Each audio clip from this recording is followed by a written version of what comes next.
So I welcomed my first child at the end of 2019. We became parents. It was kind of cold and flu season, so I had a lot of anxiety about going out in the world. And then the pandemic hit. And so what I had envisioned for my motherhood journey and the entrance into being a mother, like mother friendships, go out with my little one on walks, kind of find like the mom crowd. None of that happened. Everything shut down.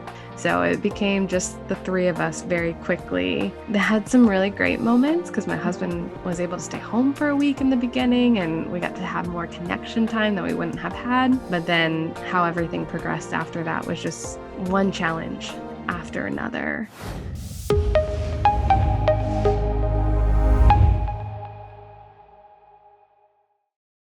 Welcome, everyone, to another episode of Meta Transitions.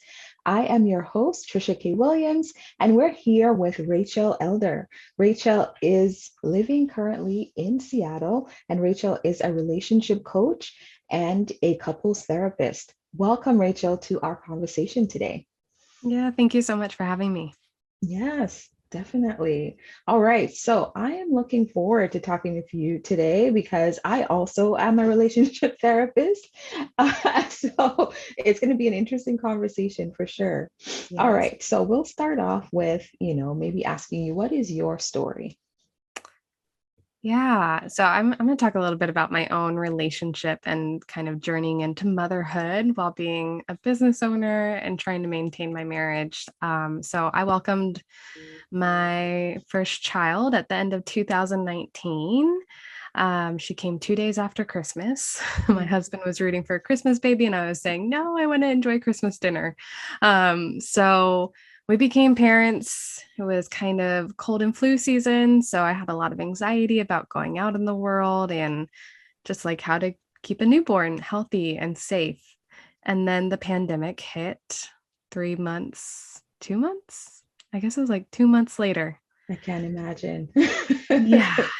And so what I had envisioned for, my motherhood journey and the entrance into being a mother, like I thought I'm going to have play dates and I've got this time off. I was working 1 day a week. So I was like, I have all this time to build mother friendships, go out with my little one on walks, kind of find like the mom crowd. And none of that happened. Everything shut down. Yeah. And what I thought would be 2 weeks and then a month and then a few months ended up kind of to where we are now, still 2 years into this and Yes. way different. Way different. I can Um, imagine. Yeah, no, I can yeah, imagine, that shift in sort of the way that you thought being a first time mom would be, yeah, right? So the expectations of being able to, push your stroller down the street and say hi to all the moms, and playing the playground with all the other kids and have sometimes even just the idea of having your parents, being there with you and guiding and all that stuff. And I can imagine what the differences are, yeah. with that dream and what actually happened with the pandemic and everything shutting down. Yeah, that dream definitely got whipped away real fast. Mhm. And yeah, you bring up the good part with parents. I grew up in Indiana, so my family's there. I live in Seattle. And so had limited access because I was actually supposed to get on an airplane 3 days before the pandemic happened, or I guess before everything shut down. And I canceled my flight because we didn't know, no one knew it was happening. And it was scary and uncertain. And I didn't want to get stuck in Indiana for too long and take my little one away from my husband. So that was hard to not see them for a while. And then my husband's parents also were being really cautious because they were tending to their parents and just Mhm. not wanting to spread anything since no one knew what was happening. So it became just the three of us very quickly, Yeah. which was they had some really great moments because my Mhm. husband was able to stay home for a week in the beginning and we got to have more connection time that we wouldn't have had because of it. But then how everything progressed after that was just one challenge after another. Yeah. Yeah. Okay. All right. So I'm curious, to know a little bit more maybe about what those transitional points were like. So you have a newborn now, the pandemic is here, there's sense like uncertainty has set in, right? And you're married, so this is great that you have the support. But I think what I'm hearing there is that, yes, it was great, support was there in the beginning, but it seemed like something took a turn. And maybe you could tell me a bit more about that. Yeah, I think the first turning point was my husband, he was an essential worker, so he was leaving the house. I am still doing 100% telehealth sessions Mhm. with people.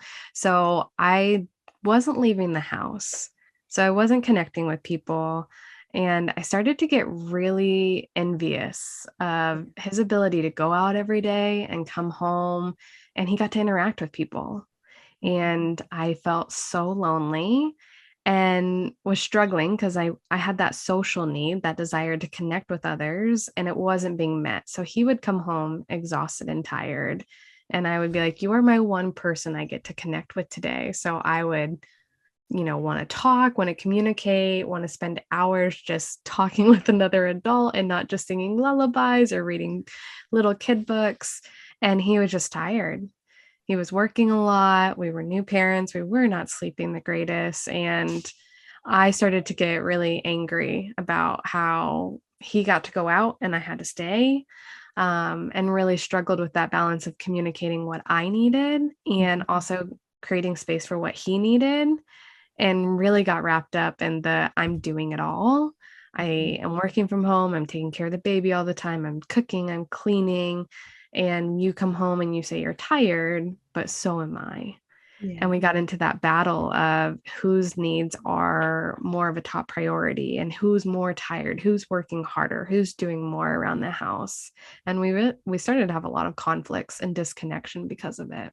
Yes, yes. So this is resonating a lot with a lot of couples that I see too, or was Yeah. seeing, at that time. And I think it really heightened, at the in the onset of the pandemic, because like you said, there was sort of this competition between who's working the hardest. And I Yeah. could see how conflict would arise, right? And I think that was that was sort of like a test for relationships during the pandemic. Like, what is your communication style? Like, how are you resolving your conflict or problem solving? Right. And, I'm wondering, were you able to instill any tools, or was there any point in, the relationship that you were able to recognize, something? Was there a turning point? Yeah. I mean, I think the biggest part is I'm a couples therapist. So I always tell everyone I work with when they find out, like, it's the best accountability factor for your own relationship, Yes, this is because true. you want to be an example of walking the talk and not just say, do this, and then you don't do it yourself.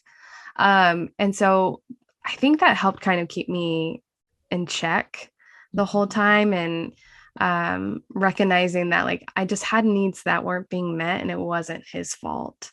Yeah. And I also was welcoming a new identity that didn't make sense to me Mhm. either, of how do I balance being a mother when I love my work. I love it so much.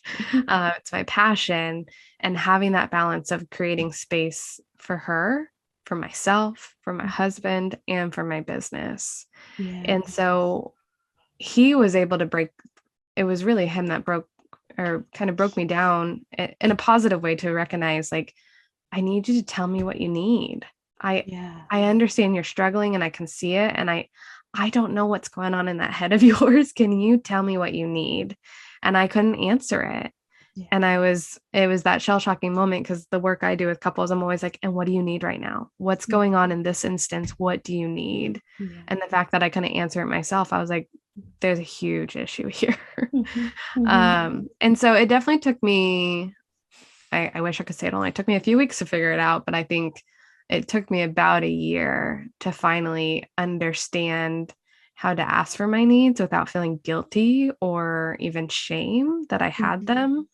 I started my own therapy about a year into being a mom, when I realized I'd done a little bit of work, but I was still getting stuck in the old patterns I had.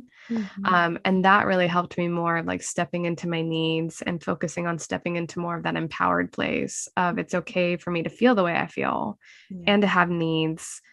And part of being in a relationship is having a partner that wants to step in and support you with that. They may not get it or have the same need, but they do desire to support you, but they need you to communicate it. So I think it was just a lot of ongoing conversations and kind of getting frustrated with the same cycle that was happening of I would get depleted, I'd blow up, I'd take it out on him, and then he'd get upset, which would make me feel terrible. And just being over being in that situation. And him finally, he probably said it every time, but saying like, I just need you to tell me what you need. I will do what you need, but I don't know what it is. Man, see that phrase, tell me what you need. And you're right. It's something that I do ask my clients all the time too. But I will admit as well, like as a couples therapist or a relationship therapist, I'm so bad at, I guess asking for what I need too, and I think, in relationships, I think this makes us human beings, right? Just being able to share that, yes, we do have the know-how and the knowledge, and we can help you as clients to figure out what you can do. But as human beings, we sometimes don't know what we need to. And sometimes it takes the partner that you have in your life to help you along that journey. And sometimes it means maybe seeking help outside of your relationship too, with another counselor to help you figure out what that is. And it can be really challenging because that transitional piece there, that idea of going into a pandemic, right? Also becoming a new mom, right? And then it's also moving from a dyad to a triad, right? So all of those moving pieces happening at the same time, takes this the developing resilience, right? And it takes time, right, to do that. And I think that's what I heard you say. It took me some time. I needed some help. I also needed to figure out what I needed. And I'm wondering, were you able to figure it out? Yeah, I mean, I wish I could say like I know it completely. I feel like I'm still in the transition, which I imagine I'm going to be in for quite some time. But I mean, I learned that I needed rest, which is not deeply ingrained in me. I am not very good at resting at all. I tried to spend weekends now, like, okay, you don't work. And yet, even today, I was doing a little bit of work because I love what I do and I don't know how to just sit with that free time. So a lot of what I needed was just the ability to not do the to-do list, to kind of pause.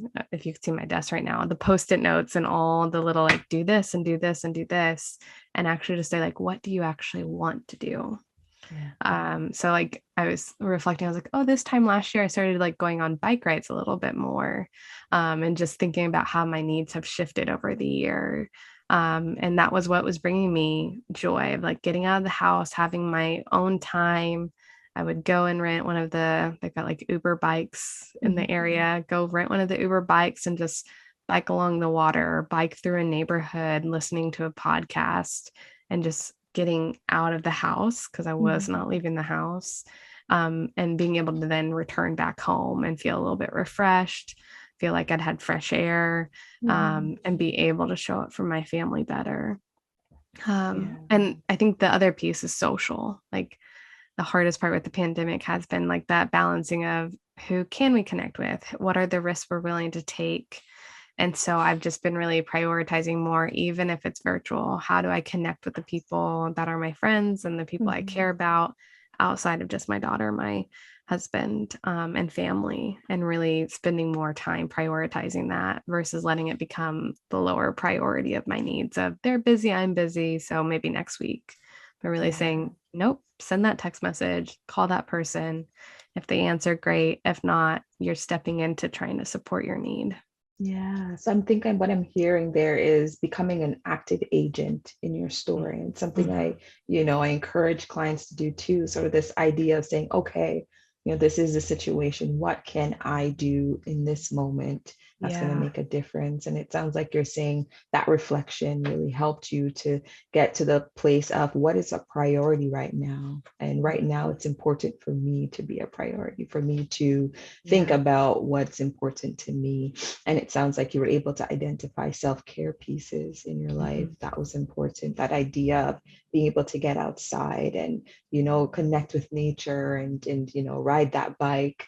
Wish I could Mhm. ride a bike, but it sounds really good. By the water, doing all that great stuff, right? And then when you are at home, it's figuring out what you need when you're at home too, and it's sort of Mhm. that connecting with others, it seems, like you're saying, not just with the people that are inside your home, but Yeah. maybe a phone call or maybe a text message or a Zoom meeting if you're up to it. Yeah. But yeah, it's sort of that figuring out, what are the things that are going to bring you joy. And it sounds Yeah. like you were able to figure that out. Yeah, I love that active agent piece because I felt like everything was happening to me. Yeah. Like it wasn't my fault and it's just happening around me, and kind of recognizing I still have some power and control. I can't change everything that's happening around me, but I can change my response, my reaction, how I handle or respond to it. And I think that was a part of that transition of recognizing like that. I call it that empowered state, but like I can do something with this. I get to Mhm. choose how I respond. I can blow up or I can slow down and take it in and say what's happening for me right now. I don't have to just keep reacting. I can Mhm. actually say what's best for me. What do I need? What is that empowered state? It's literally on a post-it note on my computer. Yes. Oh gosh, sharing all the nuggets with you today, Mhm. everybody. Yeah, so that idea of the empowered statement, I think I'm going to use it too, Mhm. Rachel. Thank you for sharing that with me. Yeah. That idea, it sounds like, of saying to yourself, there is something that I can do to change this, right? And empowering yourself to be able to see what that is. So that choice that, you can make in the moment is Yeah. pivotal. Yeah. Yeah, I mean, I'm 2 years into motherhood, but that first year, it felt like every week there was something that changed, and really learning how to be able to say, I do have some control and power in this. I don't have to react. I don't have to do it this way. I mean, it feels like every month, if I go back and reflect, like there was a significant transition that happened for the whole year. And I think reflection's so important because when I got to the end of, I think it was like February last year, I was sitting down like, what happened in 2020? And even just seeing like every month, all the things that shifted and transformed. Mhm. In the moment, I was like, this is overwhelming. This is stressful. This is chaotic. But then to kind of see how the picture came together and be like, actually, this is all for goodness.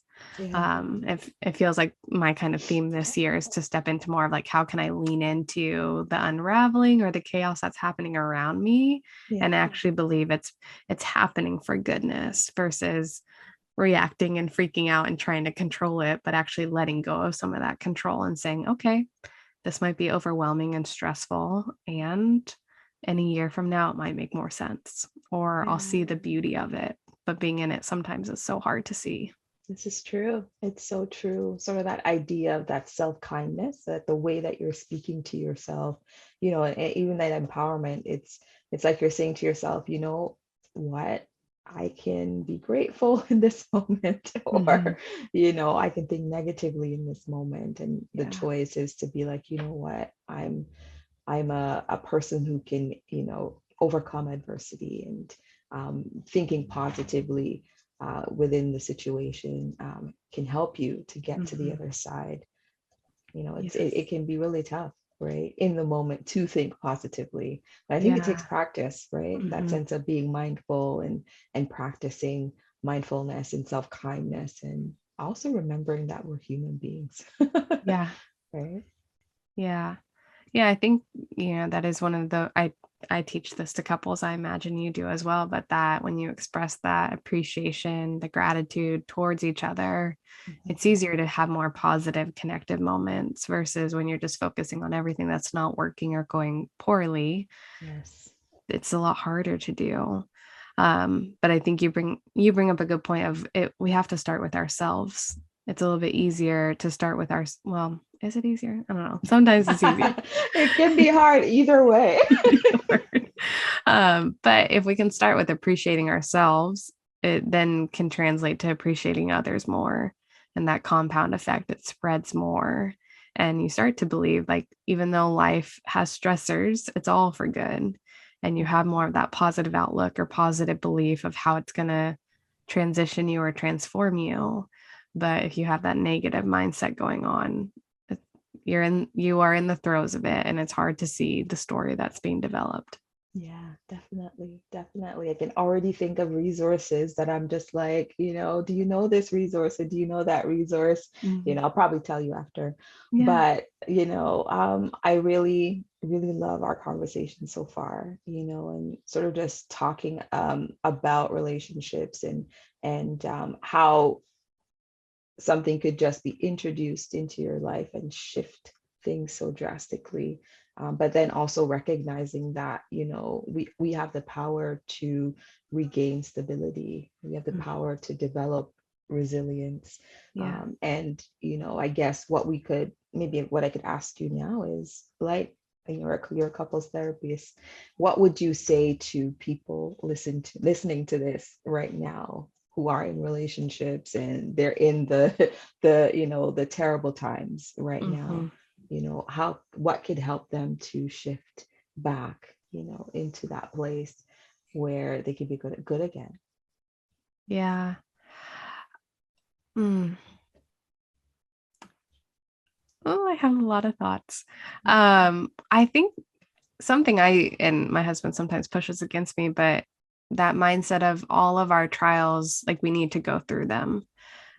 We had a conversation about like finances one time. And I was like, I feel like we need to suffer for a little bit, like not in a bad way, but like we need to know the struggle, because if we don't, we may not fully comprehend or ever appreciate where we're going or where we're going to try to get to. And so often when I work with my couples and kind of in my own story of we're meant to evolve and change, and evolving and changing means either deconditioning, unraveling, going through some pain to get to that transformation. And so embracing that that's a part of life, Yeah. instead of pushing so hard against it or trying to get out of it so quickly, maybe even surrendering a little bit and saying, okay, this is where I'm at right now. It doesn't feel great. It doesn't feel amazing. I want it to be different. What is it that I'm maybe meant to learn from this? Or what can I learn or grow through in this? And it's similar to kind of that gratitude or positive mindset, but more of just that if I fight so hard against it, it might prolong it. What if I surrender a little bit, let it go, not let it go, but let go of that power and control that I'm trying to grip so hard on, and actually say, what is this meant for in my life? What can I learn? What can I develop? Or even that question of what do I need right now? Life is hard. So what do I need and how do I pour into that?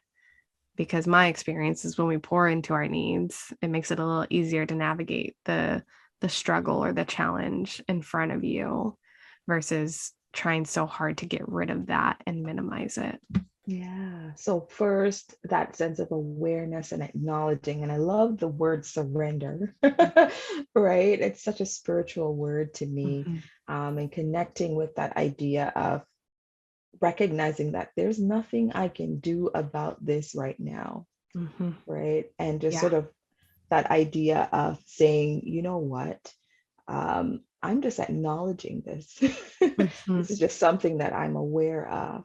And then Yeah. that awareness, gives you the opportunity to say, okay, I need to figure out how I'm going to navigate this. And just sort of that awareness gives you the opportunity to use your wise mind. Yeah. Yeah. Whereas if you're pushing, like you said, against it consistently, it's just emotions. And like you said, it could potentially prolong it and even make it worse. Mm-hmm. than if you did that surrendering like we talked about. And it opens up possibilities of what you could do, afterwards by using the wise mind. So yeah, no, that's Yeah. great tips.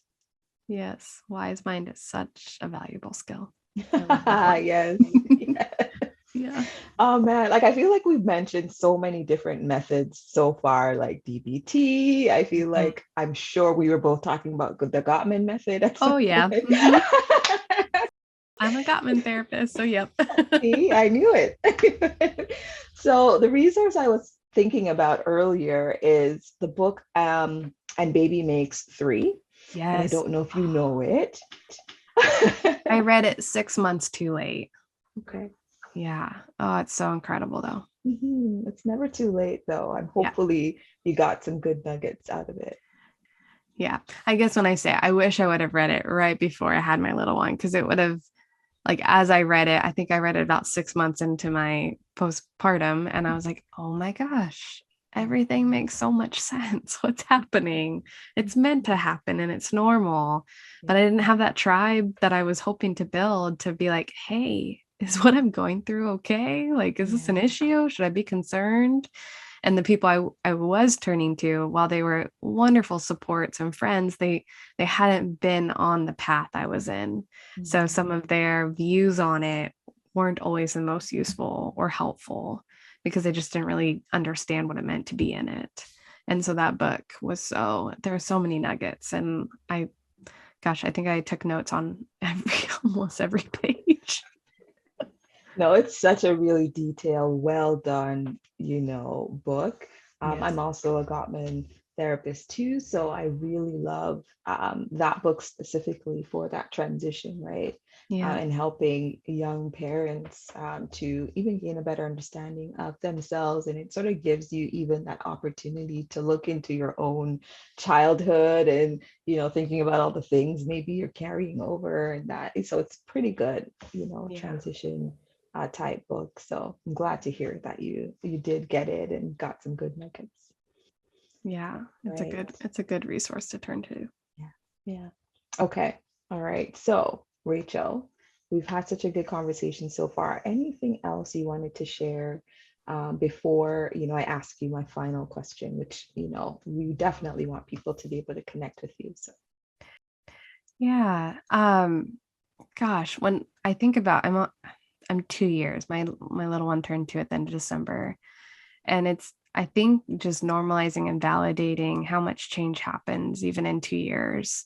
I've even been talking in my own work that I've been doing. I wish I could remember, and it might be a Gottman statistic, but I remember reading somewhere that it takes 7 years to finally kind of find a flow and a rhythm and routine when you enter into parenthood. yeah. And it makes a lot of sense because that little one is transforming and changing so much, so rapidly, but you are developing a new sense and identity as well as your partner. And I know for me, like I'm a little just wrapped up in my own world. I'm thinking about like how I'm being impacted and what's going on for me. And I don't always step out and say like, well, what about you? Yeah. What's being impacted by you right now? How does this impact you? And, in your sense of self. And I've a lot of my messaging and the work I do, but also for friends and families, just to help them understand like where you're at is okay. Mhm. It's not meant to be rainbows and butterflies. Like, you're gonna have some challenges. And it's been helpful for me to even come back and remind myself of that because we made it through the first year, and then 6 months later we hit another challenge that I was then saying like, are we going to make it? Like, can we navigate all of this? And it would be so helpful for people to be more honest and vulnerable and just say like, you're not alone in that. um, this is a real challenge and it's happening around us, but we keep kind of getting that highlight reel with other people. And so I hope as more of the real and vulnerable life happens, we might have more stories of people being really honest and vulnerable, saying like, look, this is beautiful and it's really hard. And here's how I navigated it, or here's what was helpful for me, and have more encouragement. I'm sure lots of people who watch this are gonna, take something away for sure. So Yeah. How can people connect with you, Rachel, if they're in Seattle and they want to, get a couples therapist? Mm, yeah. So I have two websites, but my therapy website is rachel-elder.com. Mhm. And then I do coaching for those who are outside of Washington State. So that is just racheleldercoaching.com. But I also show up on social media. So I'm at Rachel Elder Coaching on Instagram, and I do the reels, and I love to share relationship tips and resources and ideas of how to build a stronger relationship. So I show up there every week as well. Wonderful, wonderful. Well, go connect with Rachel. I will be putting Rachel's contact details in the description box below. So yeah, go check her out on Instagram. I'm sure you'll find some good stuff there too. All right, Rachel, it was great meeting with you and talking with you today. Thank you for sharing your story with us. Yes, thank you. All right. Well, there you have it, folks. Until next time, take care.